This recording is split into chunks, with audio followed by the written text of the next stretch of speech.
जळगावमध्ये भरधाव कारनं चार महिलांना धडक दिल्याचं समजतंय। कार चालकाचं नियंत्रण सुटल्यानं अपघात घडल्याची माहिती मिळाली आहे। अपघातात एका महिलेचा जागीच मृत्यू झाला असून तिघी जखमी झाल्यात। संतप्त जमावानं यानंतर कार चालकाला बेदम मारहाण केली।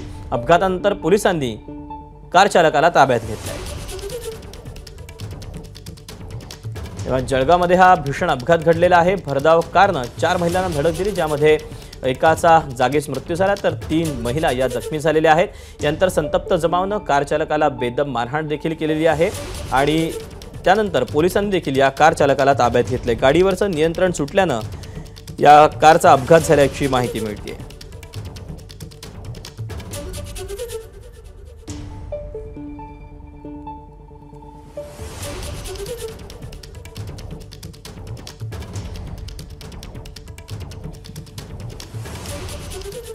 कार चालकाचं गाडीवरचं नियंत्रण सुटलं, ज्यामध्ये 4 महिलांना याची धडक बसली आणि एका महिलेचा जागेवरच मृत्यू झाला तर 3 महिला या जखमी झालेल्या आहेत। या घटनेनंतर संतप्त जमावानं कारची देखील तोडफोड केली।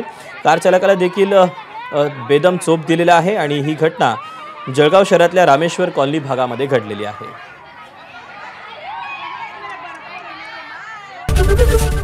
एबीपी माझा, उघडा डोळे बघा नीट।